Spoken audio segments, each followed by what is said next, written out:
Dorkening and all affiliated shows are not intended for anyone under the age of 18. The following may contain discussions or scenes that have adult situations, graphic violence, nudity, strong sexual content, and graphic language. This show is intended for mature audiences only. Viewer discretion is advised. Everyone thinks because you're a zombie, you don't know good coffee. Well, they're wrong. We have very active lifestyles. It's not all wandering the countryside aimlessly or scaring passing motorists. And we all love a good cup of joe. And there's only one brew that gets my seal of approval. Deadly Grounds coffee is my guilty pleasure. Bold, robust, delicious. It's coffee that can wake the dead. With over a dozen different roasts and flavors, Deadly Grounds can satisfy the most finicky of coffee addicts. The aroma is so intoxicating. It brings all of my neighbors out of the woodwork. Deadly Grounds coffee. Coffee to die for and zombie approved. It's good to get a little deadly.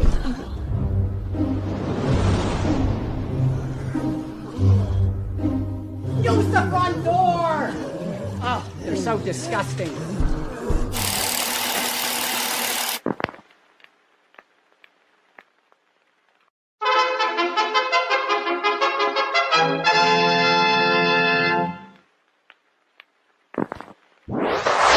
Persons under 18 will not be admitted.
What's happening, everybody?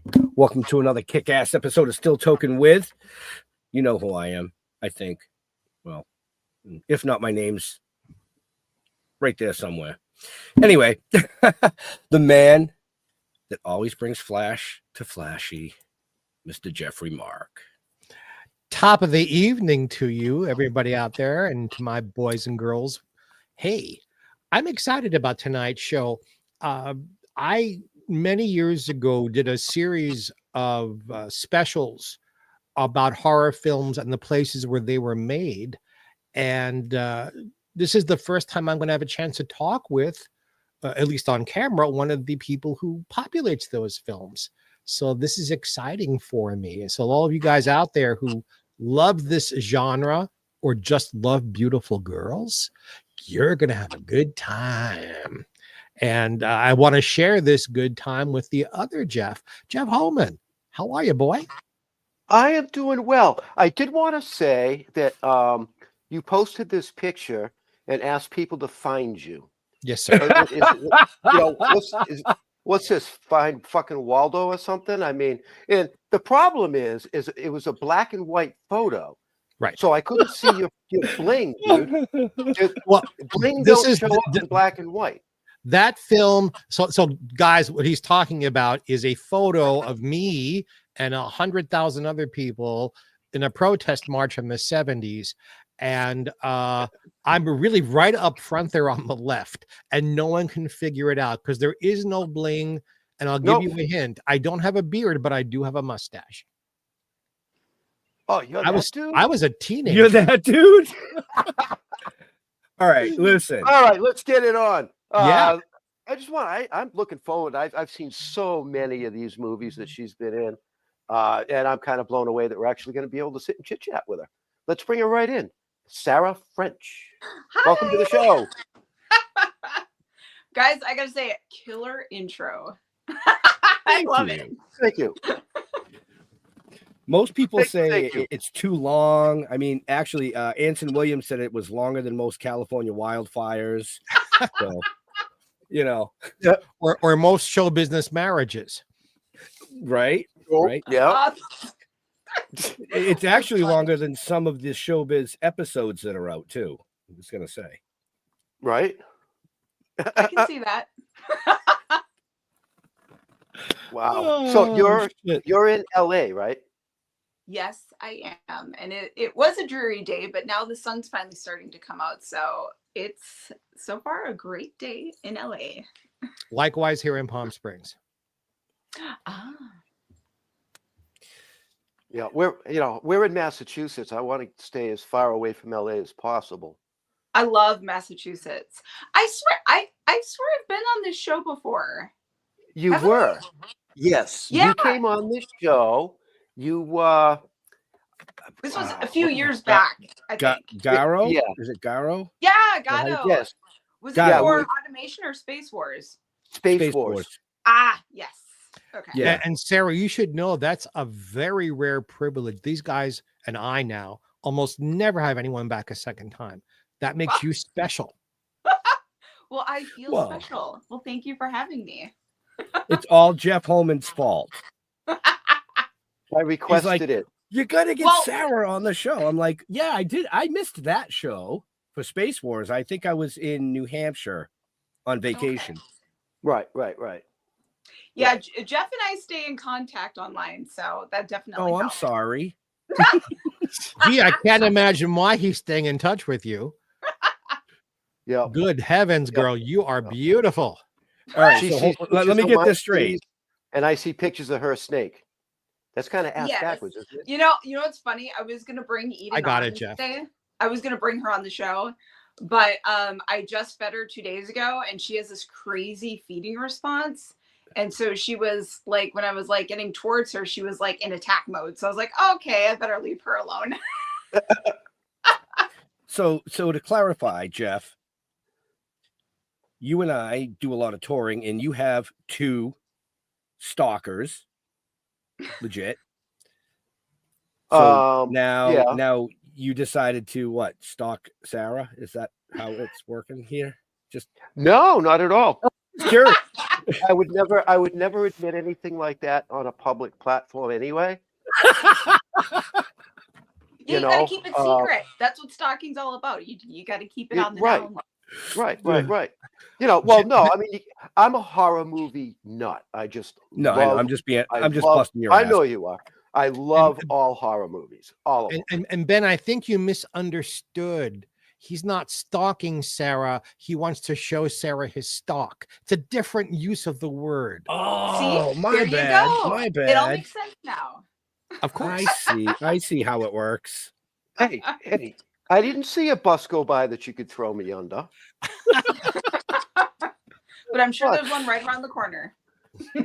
Taxi. Well, not in my little town. Speaking of little towns, what a great segue. Melrose, Minnesota. Now, I've been to Minnesota. I've never been to Melrose. Is there just this enormous culture shock coming from that part of the country in such a small place to being in the LA venues? How did you make that transition and not lose your brain? That was a question. It was hard. I mean, I grew up in a town called, Melrose, Minnesota, and it was a town at the time of, I think it was like 2,200 people. And it's a small farming community. And, you know, I grew up there, went to school there, and then transitioned in my high school years, I transitioned to a town called Anoka, Minnesota, which is the Halloween capital of the world, by the way. I don't know why, but that's what it is. And which makes perfect sense for me because I'm, you know, big into horror and everything. But, you know, from that transition alone was huge for me because Anoka, you know, it's a huge city. So I went from a town of 2,200 people to a high school of like 3,000 people. So I think that kind of helped me with, you know, that kind of transition. And then from there, I, you know, over the years moved on to Rochester, Minnesota, and then from Rochester I moved over here. But you know, it's been a journey, and it was a big hard transition moving from Minnesota to LA. It's so different. You know, Minnesota's just it's, you know, it's slow paced, chill, laid back, and LA is just a whole different beast. Zoom, zoom, zoom, zoom, zoom, zoom. Right. I couldn't drive on the highway for probably the first 8 months of living here. I was so scared of the 405, the 101.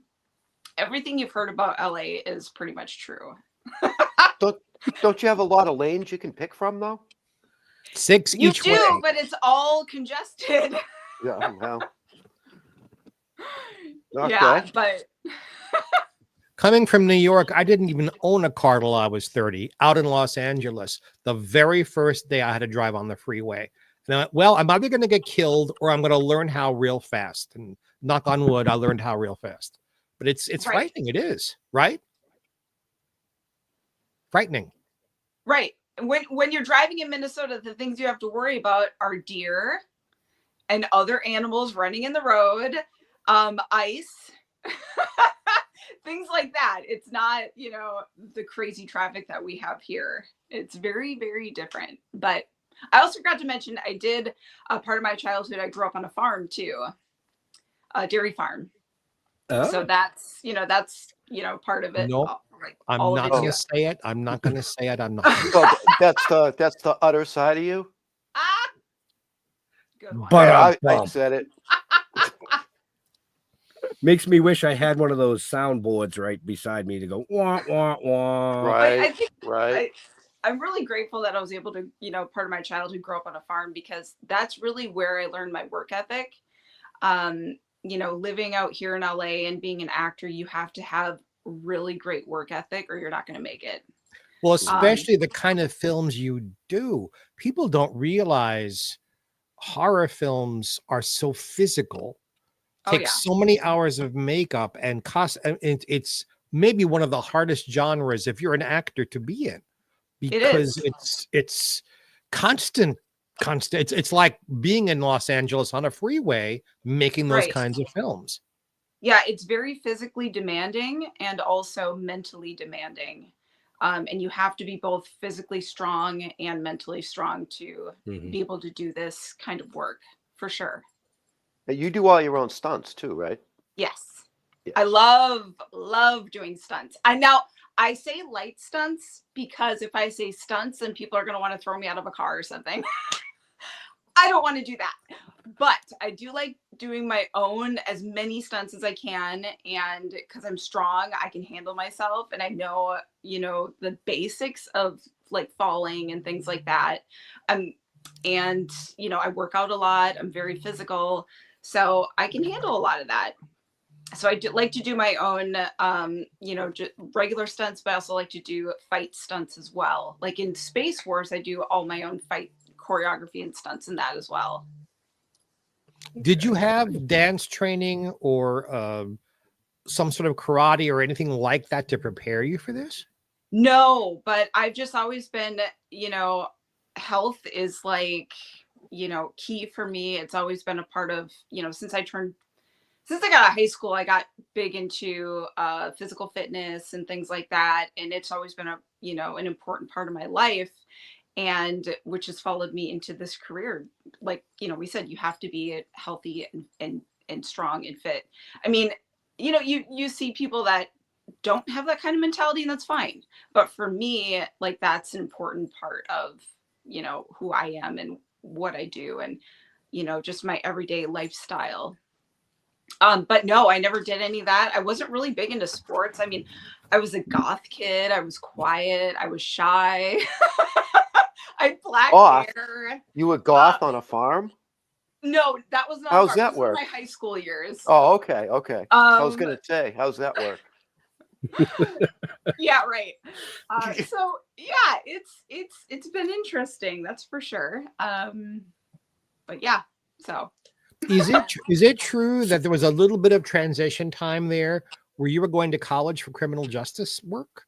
yes, well, you know, back in the day when I was going to high school, you know, they really pressured you. If you don't know what you want to do as a career right when you get out of high school, you're a loser. You know, they pressured you so much. They're like, you have to know what you want to do, you know, and I get it. Like they want to just try to help you, you know, get to that, you know, find what you really want to do in life. But sometimes it doesn't work out that way. Sometimes you need, you know, when you get out of high school, you just need to kind of take a break and just try to learn who you are and figure out, you know, what you really want in life. Nothing is like for sure. So I was like, God, what do I want to do? Well, first I actually wanted to go into mortuary science, because I was looking into maybe being a mortician, because, you know, I like all that horror and all that stuff. So I was like, well, maybe I'll do that. And then I spent the day with a mortician, and I was just like, I don't think I can do this. And it was funny, after I spent the day with him and we, you know, he showed me a body and everything, I was just like,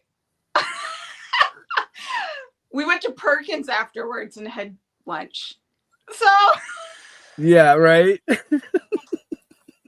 yeah, I was like, okay, I don't think this is for me. And then out of high school, I transitioned into criminal justice, because I love learning about the criminal mind, you know, serial killers, what makes them tick, things like that. And I've always just really been into that. So I was like, well, maybe that's my calling. Maybe it's somewhere in the criminal justice field. So I went to college for a few years for criminal justice. I was close to getting my degree. But then, you know, the loans and bills started piling up, and I was like, I don't know if this is really what I want. And while I was going to college for that, I took a theater class, and that's really what made me fall in love with acting. I mean, I've always loved entertaining people and acting, because on the farm, we didn't have cable, we didn't have internet, we didn't have, you know, cell phones or anything like that. We had to entertain ourselves. So my sister and I would put on plays for family members. We would, you know, you just have to be very creative as a kid, because that's, you know, you just had yourself and your sister and other family members. But so that's kind of where my love of, you know, entertaining started. And then when I was in high school, I found, you know, a group of friends that, you know, I never did drugs, I never drank, nothing like that. We made short films, horror films, and I was always the one like pushing, because my friend had a VHS camera, and I was like, oh, we gotta make movies, we gotta, you know, I was like just so like into it. And I think they were, after a while, they were just like not as into it as I was, because I would always keep pushing, like, and I would write my own scripts and everything. I had no idea what writing a script was all about, or, you know, telling a story. I just did it. And I still have the movies somewhere to this day. I just don't know where. And they were on VHS, so who knows if they're any good anymore. You should pull them out and redevelop them. Right. Revisit. So, yep. I just, you know, I fell in love with that. And I mean, I didn't start drinking till I was 22 or 23. So, you know, I was just really focused on, you know, enjoying life, I guess, you know, another way. So yeah. And then, so when I was going to college for criminal justice, I felt like I fell in love with acting all over again. And then I was like, no, I want to be that girl running through the woods, half naked, bloody, battered from a killer or something, because I love horror films. I've been watching them since I was young. I was like, I want to be that girl. And in 2007, I got my first, I was searching online. I was like, looking up casting calls, and I found one for a film called Pajama Party Massacre. It was a short film. It's very bad, so don't watch it. I don't think you can find it anyway. But that's kind of where it all started. But I got into modeling before then, which helped me learn more about myself and be more open. And because, like I said, I was always very shy, so that really just kind of opened the door for me. And I was just like, this is amazing. I love this. I love creating, whether it's modeling or whatever, because you're still telling a story when you're modeling. So yeah, and here we are today. Oh, so that's a pretty interesting. This is what I want to do. I want to be the blonde girl running through the woods, tripping over nothing. I was gonna say it, but I didn't. And that's happened. I've done numerous films like that now. Uh-huh. Yeah. So I want to ask. One of the biggest jokes. I'm sorry, Jeffrey. No, finish. It's one of the biggest jokes when Jeff and I do what we do a lot of horror conventions with what we do, and it's always the blonde girl running through the woods, tripping over air. Mm-hmm. Always.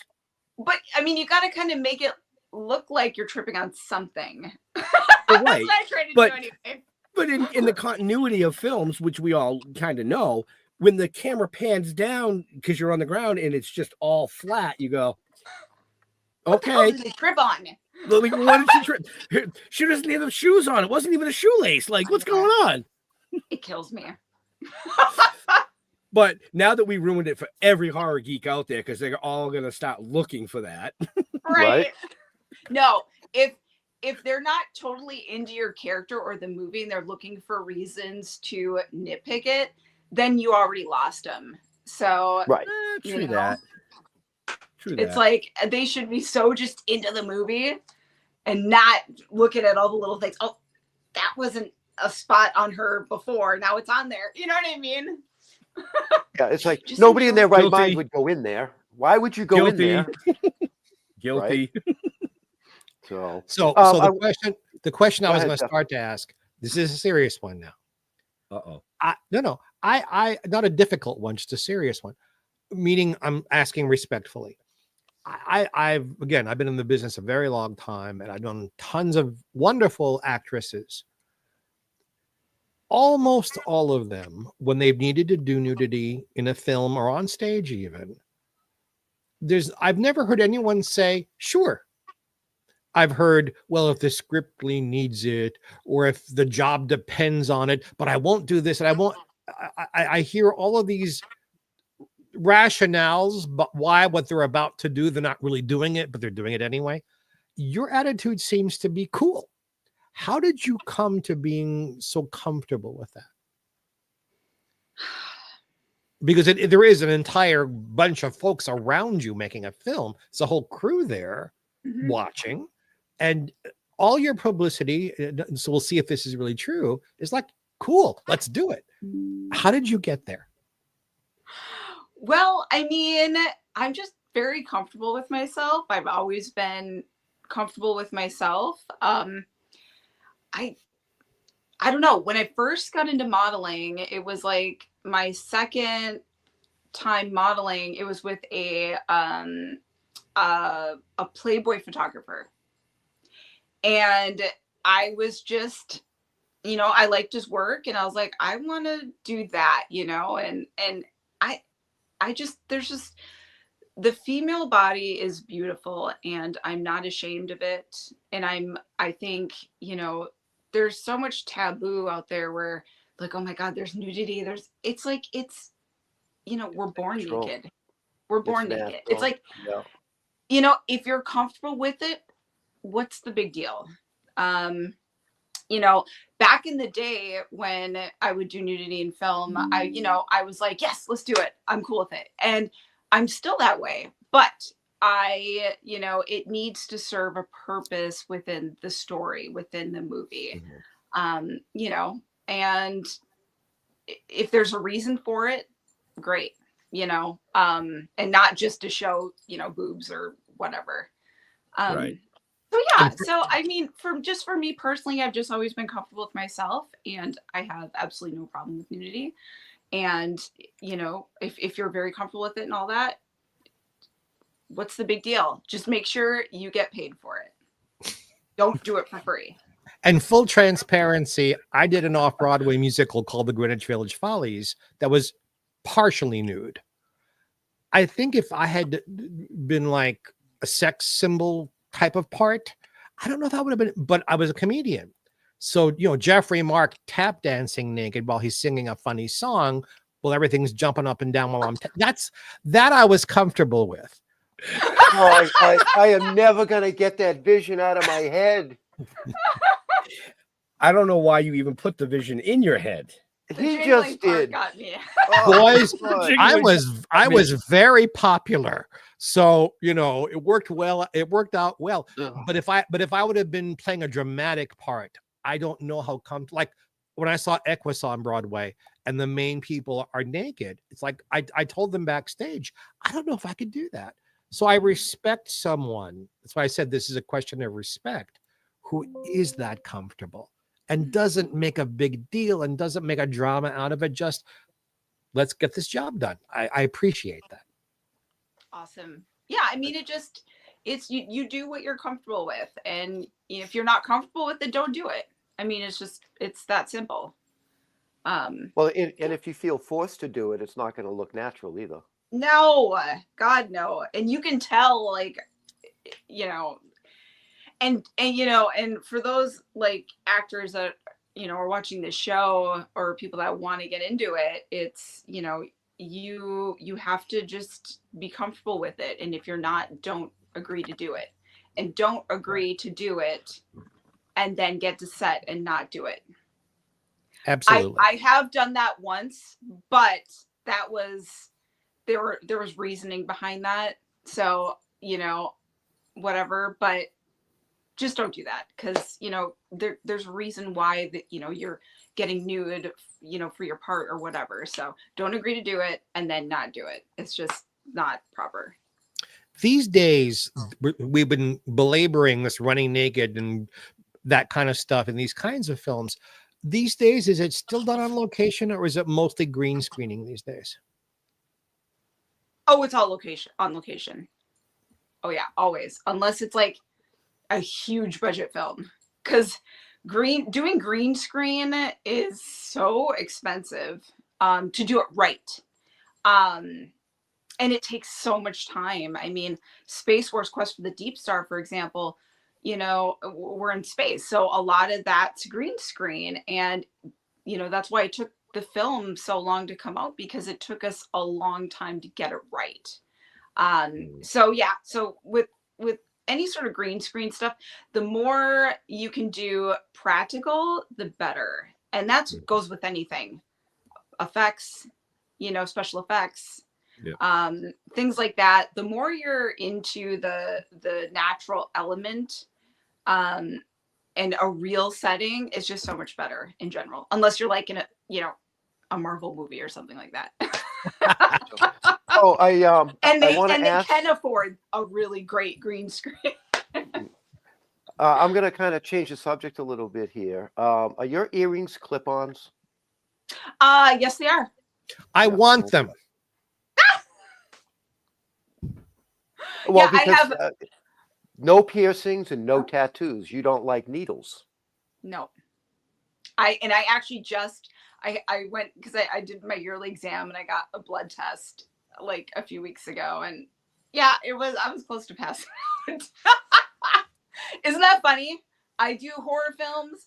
I get blood splashed on me, but I can't handle a needle. I just can't. Okay. Yeah. I'm Right. trying to get better with it. It's all, I just psych myself out. That's all it is. Wow. I was trying to figure out how you got that question. I was like, does he have like ultra fucking zoom on his phone over there? What's he doing? No, it's on part my of the IMDb. publicity. Yeah. It is. Yep. It is. Yep. No, I read it. So For our friends and fans who love you, because I'm sure there are so many out there who do. Oh, I think there you go. Like, okay, so there's a day where you're running and you're bloody and you've got dirt. Could you walk us through like a day, a Sarah French day on the set, starting like when do you get there and how do you get like that and how hard do you actually have to work on a day? Oh, oh my gosh. Well, let's talk Pretty Boy. Sure. I was just gonna, yeah, it was a good segue. Since Pretty Boy just came out from Lionsgate, and Congratulations. that movie's very, thank you. And that movie is very bloody, especially at the end of the film. And I don't want to give anything away, but that day in particular, it was a highly like emotional. That scene in particular is highly emotional, and my character, she's blind and she's tied up. She doesn't know where she's at, and she's basically trying to, save her life and, fight back Pretty Boy and the other person that's in the film, which I don't want to say who, but, so anyway, I do get completely splattered in blood in that particular scene. And I guess the process is I knew what I was getting into, and I did have to, kind of mentally prepare for that. A lot of it was because of the content that we were shooting that day and what my character was going through mentally. And, it's just one of those things where, you're in character, and I mentally preparing for something like that. It's just, once you get there and you're in the scene, you're ready to go. It just happens, it's hard to kind of mentally prepare for something like that. You just do it, you know what I mean? But we, before we started shooting and before I got tied up and everything, I had a talk with Marcel Wells, our director, Jonetta, the writer, and all of us, with the other actors. And we kind of just went through everything that we're going to do step by step, because when you get completely splattered in blood or any sort of special effects put on you, it's basically a one take sort of thing. So you got to get it right the first time. And that's a lot of pressure, like a lot. So you just have to make sure you're prepared. You know exactly what's going to happen. Oh, and our special effects artist, Joe Castro, he was there as well. So walking us through everything that he was going to do, and what the blood was made of, and, the pressure that is going to be, basically thrown at me. So yeah, so it's just, it's just really being prepared mentally, physically, and just knowing exactly what steps, it's all in steps. So, and that's the beauty of filmmaking. You can roll and then cut and then roll, you know what I mean? Or just keep rolling, and then, then they, finish it off in the editing room. But yeah. Marcel is a very talented director. Yeah, he is. And he's also really good looking. Yeah, is Pretty Boy a sequel to Blind? Yes. So Pretty Boy is a sequel to Blind. When Lionsgate picked it up, they wanted to let us know that they wanted it, if they were going to do it, they wanted to make sure it was going to be, it could be a standalone film, which it can be. But in order to get, all the context and the kind of what happens beforehand and why the characters are in the situation that they're in, it's good to watch the first one, which is Blind. And that's on most streaming platforms. And I'll just give you a quick rundown on what that movie is. So Blind is about this famous actress. She's at the height of her career. She lives in the Hollywood Hills in this beautiful glass house. And she decides to get laser eye surgery. Well, that doesn't go well, and she ends up blind. So in the film, you meet her about a year into her new life, trying to kind of regain her life back because she's lost everything. So, and then while she's going through all this, mental anguish, she's being stalked by a guy in a mask named Pretty Boy. So yeah, and then Pretty Boy the movie, it takes place right after Blind, so it's like a continuous thing. All right, I give you big credit and huge kudos. I just watched Blind last week. Oh. And it's got to be difficult to pretend that you're blind because your eyes naturally want to look at things. And you did a fantastic job not doing that. And then that's got to be difficult because that's what I was looking for. Right. And it was a challenge, and it was a new challenge for me to take on, and I loved every minute of it. You know, it's especially hard when you're talking to other actors in the scene. You always want to look at their eyes, but as a blind person, you can't, because you don't know where exactly they're standing. So, you know, I always had to look past people, and that was a challenge, because I'm just like, I just want to look at their eyes. Right. Well, well done. Well done. Thank you. I loved that film. It was such a special film for Joe, Marcel, and I. You know, that was the first film the three of us worked together on. So it really brought all of us together. We worked so well together, and that's why we knew we wanted a sequel to Blind, because, you know, with what the characters go through and everything, we're like, they deserve a sequel. They deserve to have their story told even more. So, you know, we're very fortunate to have producers that believed in us, that, you know, wanted to see a continuous story and to see what happens after the first film. So yeah, it's exciting. I love the creepy food delivery dude too. Right, Ben. Ben, he's so awesome, and he's such a dear friend, and we actually have him in a handful of our other films that we've made. See, we like to work with a lot of the same people, because especially if the role's right for them, because you know what they bring to the table, you can trust them, and you know, it's just so much fun to, you know, be able to work with friends. Right. Being a singer, I'd love to hear about some of the music videos you've been in. Oh gosh, I've been in a lot. You stole that on me. I'm sorry.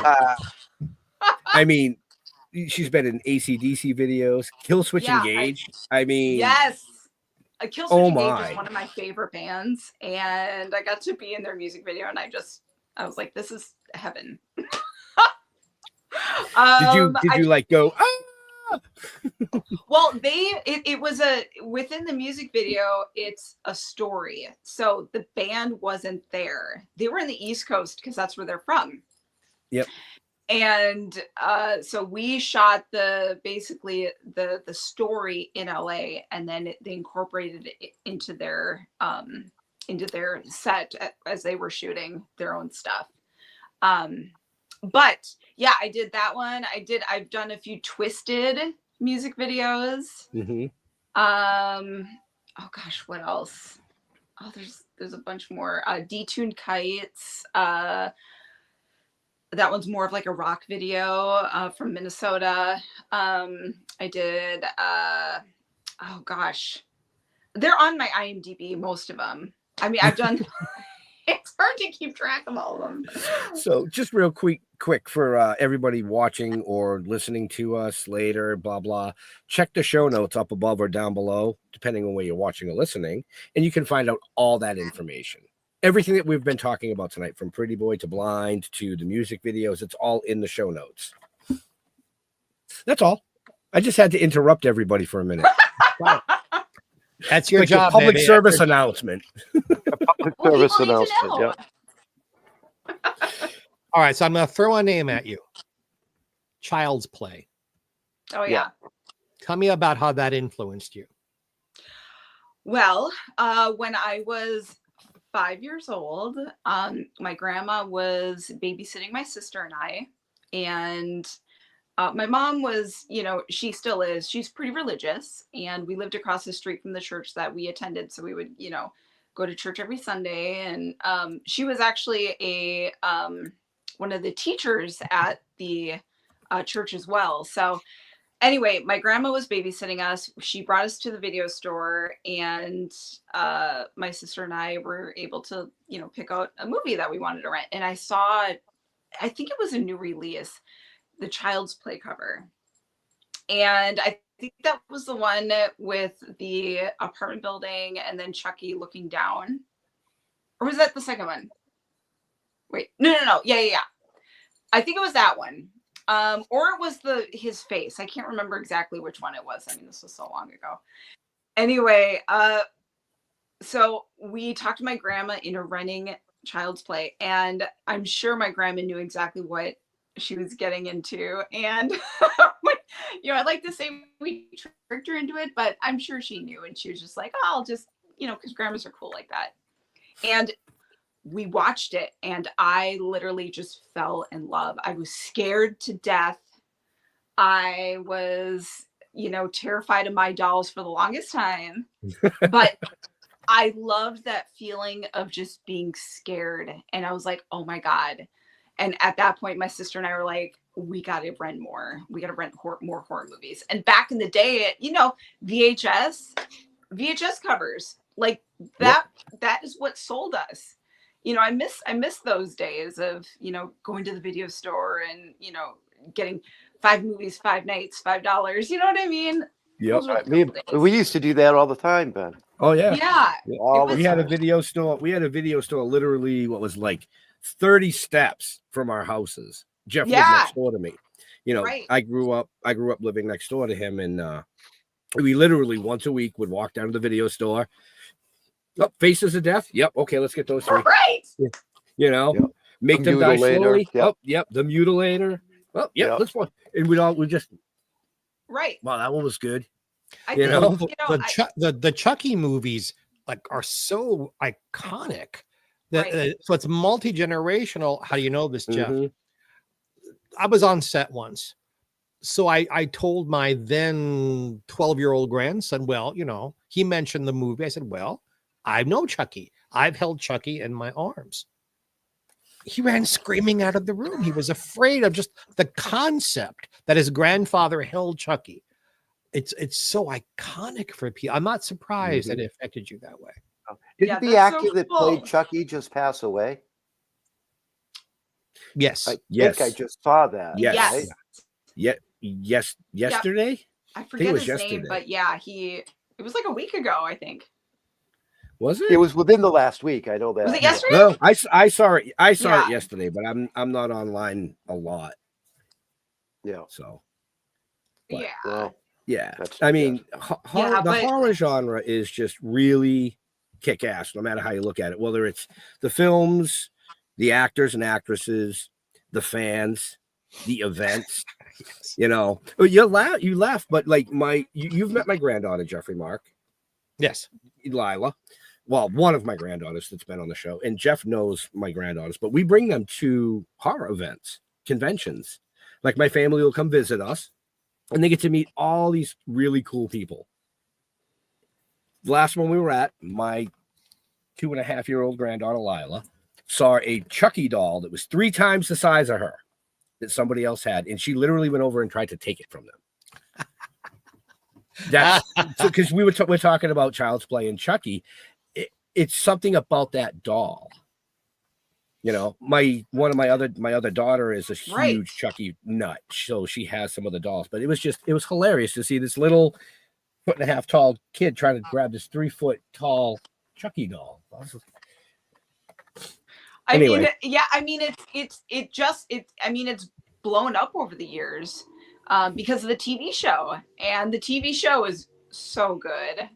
I actually auditioned to be on one of the seasons.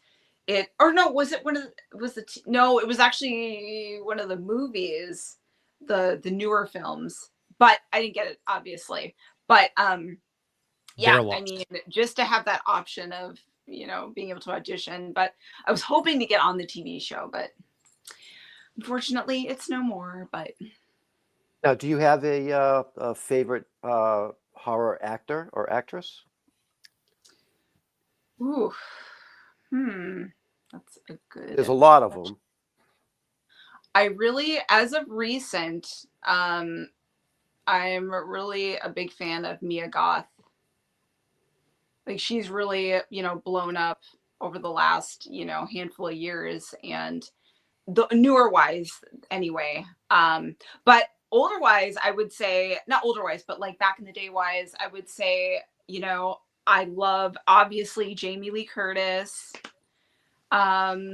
She's like the quintessential scream queen. She's been in so many great horror films. She's a badass. And she's supported the genre for as long as she's been doing it. And I love that. I love that she's so supportive of the genre. She's not ashamed, of being in the horror genre or anything like that. And she embraces it. And I love that. So did Betsy Palmer, who played Chucky's the mother on all those films, who was a beautiful young actress who did serious Joan Crawford films, and then got known on television for being this, cutesy girl next door, I've got a secret panelist. And then she transitions as she matures into, and she loved doing it. She had a ball doing those films. I love that. I have nothing but respect for, anybody that, number one, that does the genre, because it's, not everybody likes it, but it's so, like, the fan base is just so wonderful. Mm-hmm. Everyone's just so supportive of it, with the conventions and everything like that. And the fans are just so wonderful. And I wouldn't be doing this today without the fans and the support and the love. And I'm just so grateful and appreciative whenever anyone, watches my films. Ruh-roh. It's that LA smog moving in. Right. You froze up for like 3 seconds. Okay. Yeah.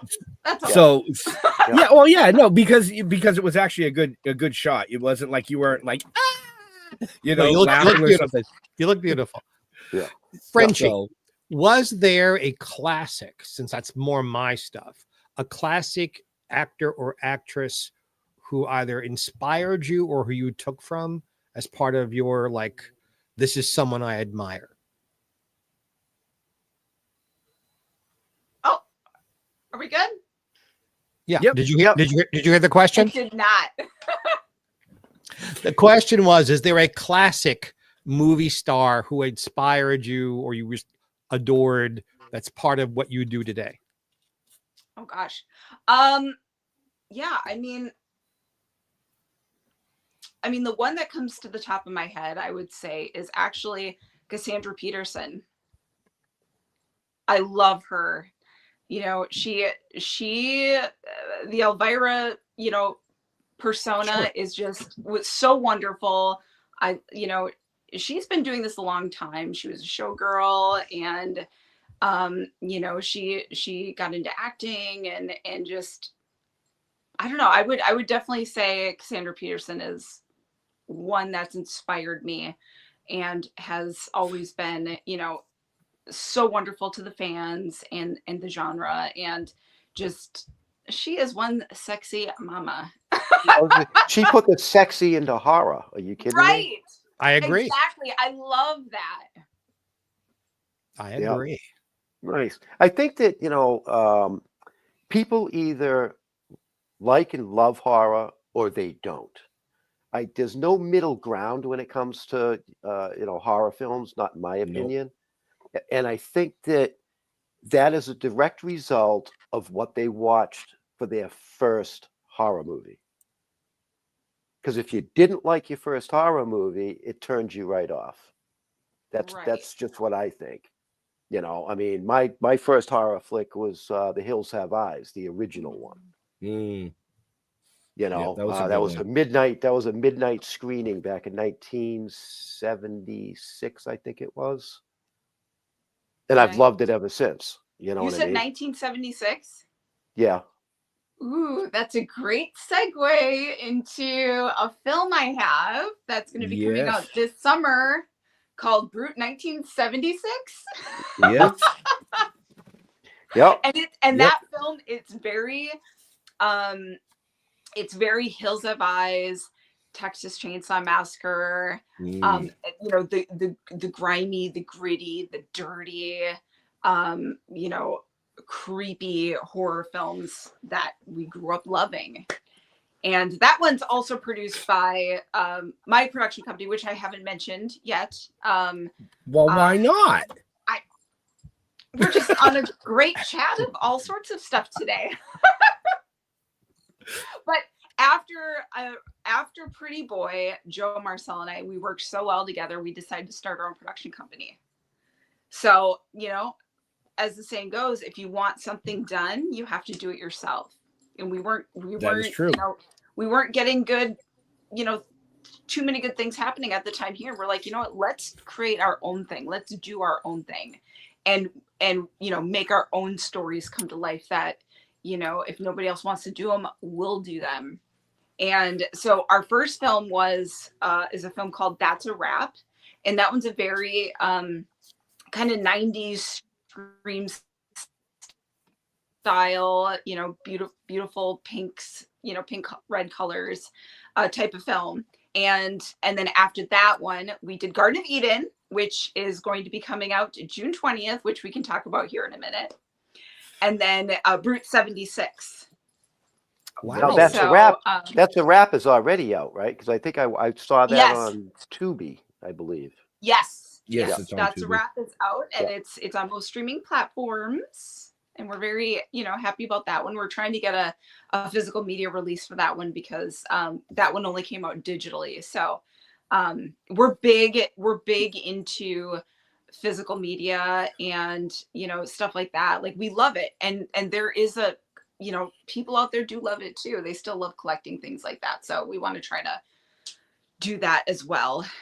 But yeah. So what's the name of the production company? So at first it was Neon War, but then that one didn't work out with the legalities of things. So right now it's KWF Productions. KWF. So yeah, yeah, nice. We started that in 2022, and we've made 4 films since. Okay. Very That's cool. a lot So of we're films. right. We're all major go-getters. If a part came along, and you know, that we're wasn't, all, Joe, Marcel, and I are all.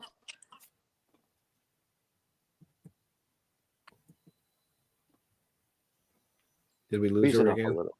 Yeah, she's freezing up a little bit. Oh, I'm here. It's Oh. that LA. It's that LA airway. What's but the every question? time you freeze, you look beautiful. So it works. Oh, Right? I'm like, I don't think she's freezing. I just think she's a really good actress.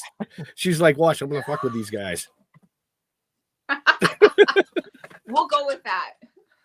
I was starting to ask you if an offer came along to do a non-horror film. Do you want to do that, or are you like, this is my genre, this is only what I want to do? No, I love telling stories no matter what it is. So like Space Wars, for example, that one was not horror. That was sci-fi action. And Yeah, you know, some with adventure. thrillers. Yep. Yeah, Some with thrillers, not horrors.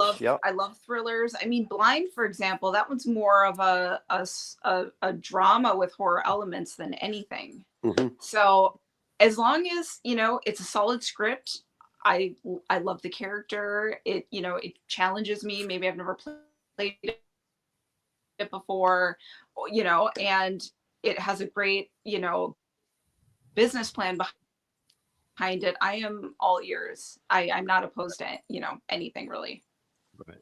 I like The Art of the Dead. I like that movie. I like the concept of it. Oh yeah. You know.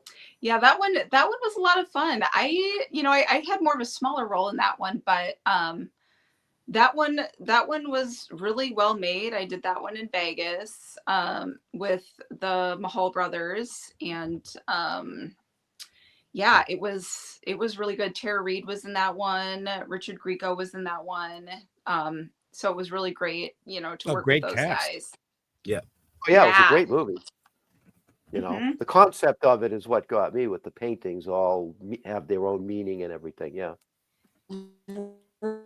Right. And then the paintings come to life Hmm. in the film, which was really cool. Like the art direction in that one was just so beautiful. It was very Right. well done. Right. And you really came to life at the end of it. Oh. If I remember correctly. What was that? I said, if I remember correctly, you really came to life at the end of it. Yeah. Well, I mean, I was being painted on in that one. Yes. Someone was painting me, one of the characters was painting me in blood. And so yeah, that one was interesting. Well, yeah. See? From a Oh, pro- Had to- from a, pro- from a production standpoint, you've been in the business long enough that you've seen the industry has changed a lot the last several years. The platforms and how things are done today, is that making it easier for someone like you to get product made and produced, or is it making it more difficult? Ooh, that's a really great question. I try. Everything is changing, and I hate to say it, but it's not for the better. I think a lot of the problems are, people just don't get paid much anymore. That's one of the biggest problems with streaming. Mhm. A lot of distributors don't want to pay. Like, there used to be something called an MG, which is you get money up front. They don't want to pay that anymore, and because they're not making a lot of money with streaming. So as independent filmmakers, it's more difficult actually to try to make your money back. So Mhm. when you make a film, you have to go in it knowing that it could take many, many, many years to, make a substantial amount of money back. Unless, for example, you're Terrifier and it blows up. But they still struggled, number one, to get their budget. And, and then you're dealing with all the stuff in the back end and all the deals that are being made. And a lot of times you don't see a lot of that money. So it's a challenge all around as a filmmaker, to, number one, get the money and then make the film and then finish it. And this business is definitely not for the weak. No. You have to be mentally prepared, as an actor, but also, as a producer working on the back end, in the behind the scenes, and just Mhm. knowing, all the things that, all the difficulties that, that it is. But in the end, as hard as it is, you made your movie, and it's something very special that, that will live with you forever. And it's just a really special thing that, to be able to make a movie from ground up and see the whole process and be a part of the whole process. And, Yep. I'm so glad, I was able to do that for a handful of years with my partners. So yeah, I think- you learn a lot. You learn a lot Yeah. about the Oh, business, yeah.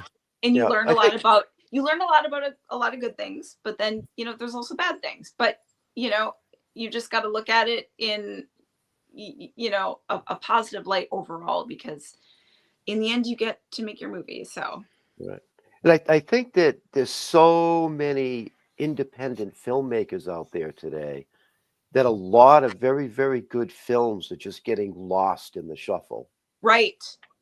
There's Right. just too many of them. I mean, Yeah, I go and, I go through the streaming services, and it's like there's so many movies, like you can't possibly watch them all. Right. And I think there's good and bad to that. I would say,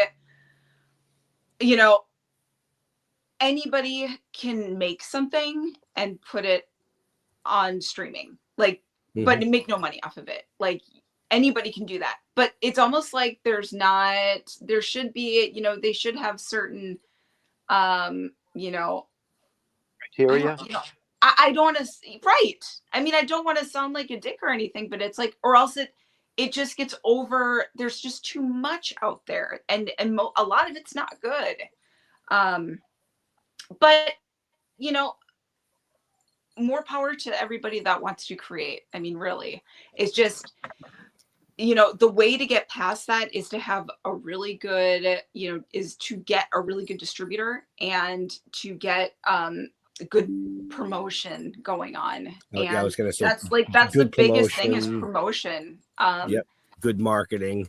But the thing is, like, distributors don't want to give you money to do that, and so you have to personally do a lot of that, and it's just, it's an uphill battle, I will be honest, but you have to do it, or else no one's going to hear about your movie, and they're just going to skip. Right, just what Jeff said. Right. There's just too much out there. You don't know unless you put money into it and you promote it. Like, that's the biggest thing. You got to spend money to make money. That's just the way it is. We know that. Yep. I also want to say, you've won 2021 awards. Is that number going to continue to go up? I think so. Somewhere around there. Best actress, best stunts. Mm-hmm. So I think that, people need to pay attention to what you're doing, because I see you evolving into the next Jamie Lee Curtis, to be honest with you. Oh, I just got goosebumps. I've watched at least a dozen and a half of your films. Aww. Because I love horror, for one, and you're a great actress. You know what I mean? You're a great actress. And when I'm searching, I knew the interview was coming up, so I search your name instead. Some of them I can't see because I don't pay for services. I don't pay that stuff. So the ones that I see, are generally on Tubi or on Fandango or something like that. But they're all fantastic. I haven't seen one that was like, really? Oh, well, maybe my older stuff. No, Bridge of the Damned was a little questionable. Oh.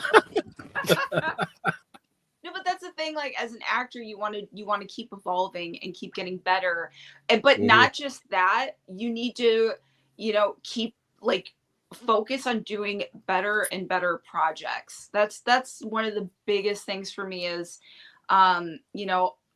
back in the day when things were filming, I would get offers all the time for stuff, but I would turn them down because it wasn't something that, I thought would help me progress in my career. Like, some of the stuff, I felt like would hold me back.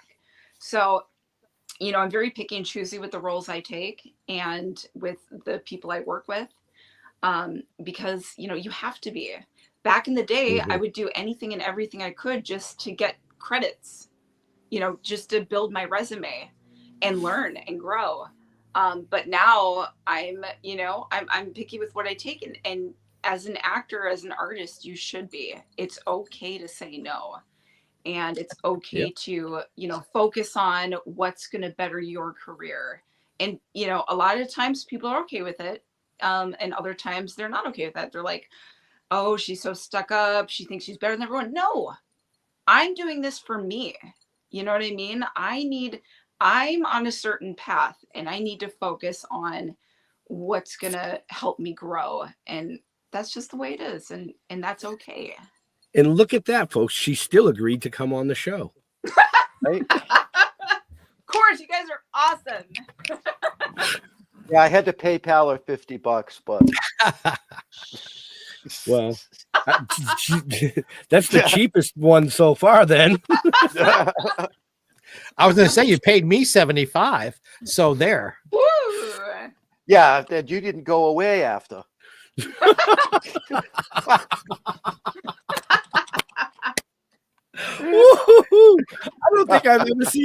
don't think I've ever seen him speechless. Right? No.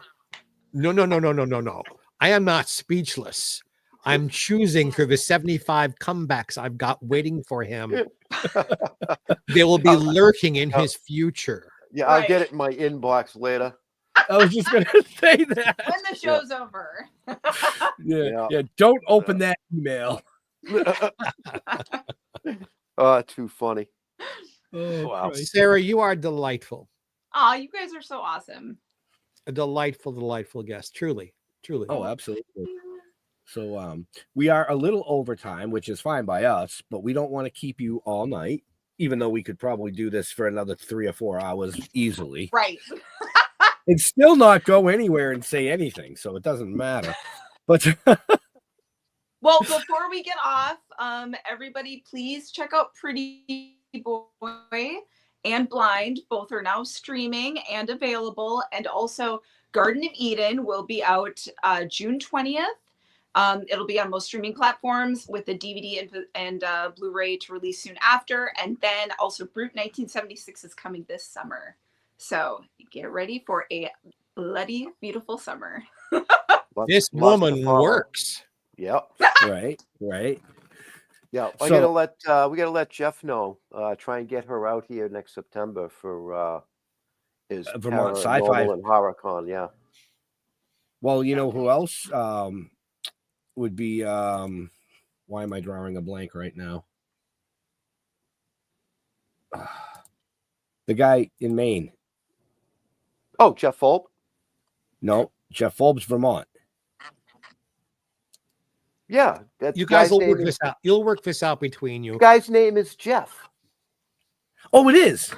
I know. There's too many of you fucking Jeffs, man. Christ. It's Right? Jeff. Yeah, Jeff's right there. No, it's Jeff. No, Right? Jeff's up in the corner. Yeah.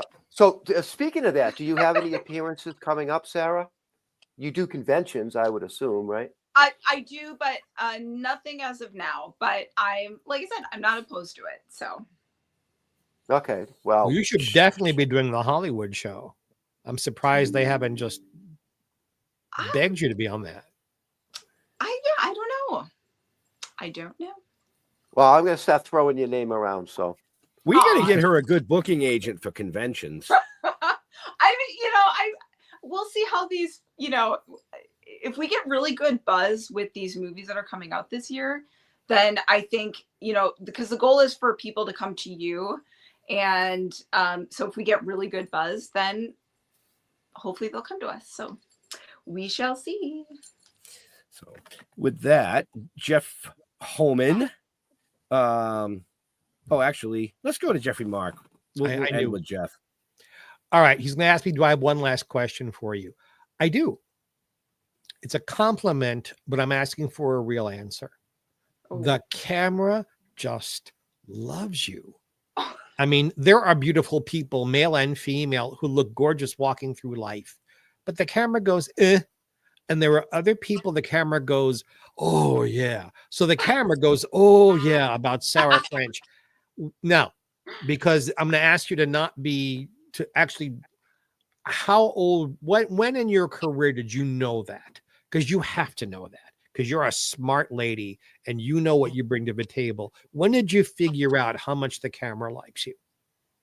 Oh gosh. I mean, I would say when I hit my 30s, because I felt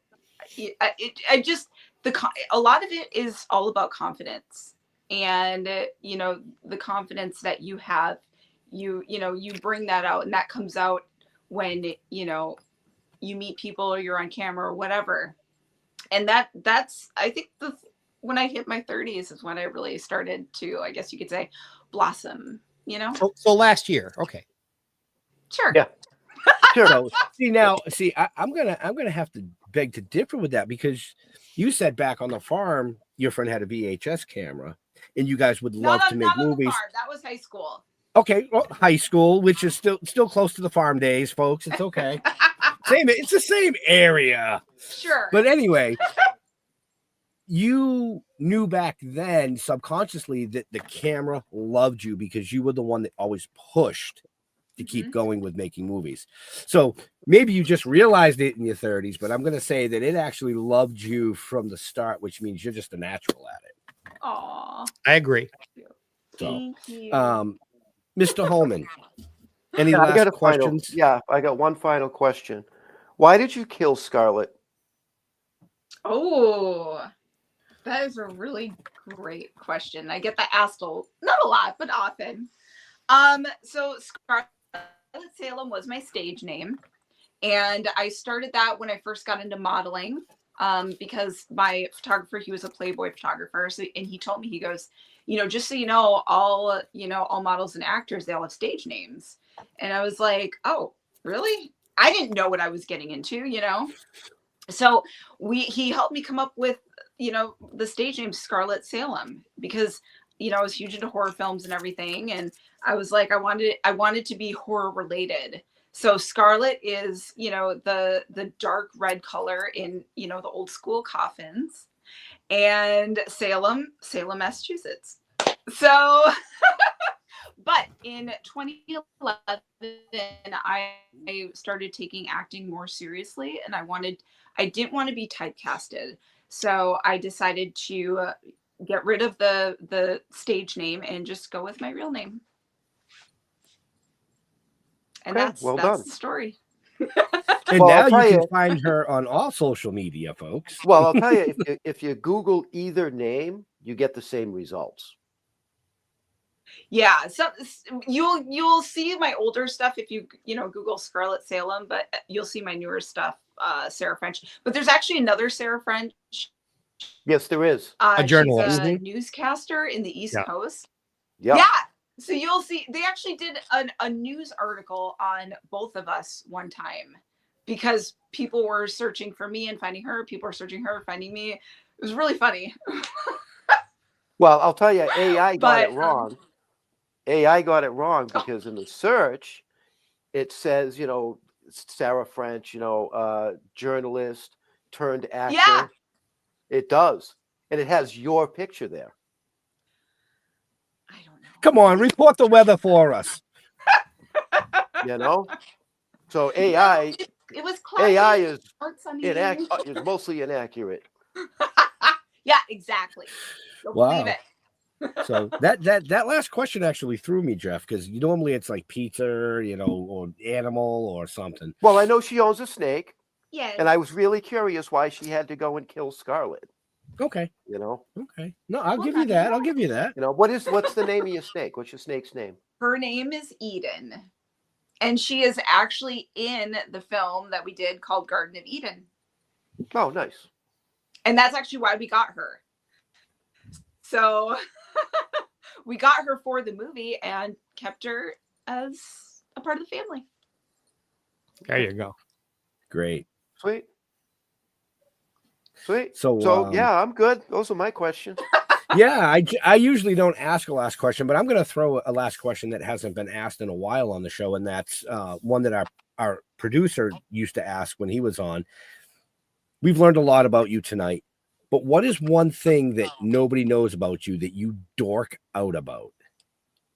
Like, do you have a hat collection? Like, do you collect, just weird shit? Well, I don't collect weird stuff, unfortunately, but back in the day, I used to be a huge Xena and Hercules fan. And I have literally more Xena, but I have literally everything Xena. So they had magazines back in the day. I have all the issues. I have the trading cards. I have t-shirts. I have posters. I have, yeah, big Xena fan. So there you have it. There you go. So there you go, folks. She is a huge I have Xena fan. I have a Hercules sword somewhere too. So I thought we weren't getting into relationships tonight. There you go. Wah. Hey, listen, you threw a bad one out early. I figured I could end a show with a bad one, too. Good one, guys. So we are going to let Sarah go here in a minute. So before we do, Sarah, where do you like? Oh, that's not Sarah. That's me. There we go. Right button. Where do you like interacting with your fans on social medias? Yes, you can find me on Facebook under Sarah French, and you can also find me on Instagram at Sarah French Online. And I'm also on X, but that one is Scarlet_Salem. And yeah, I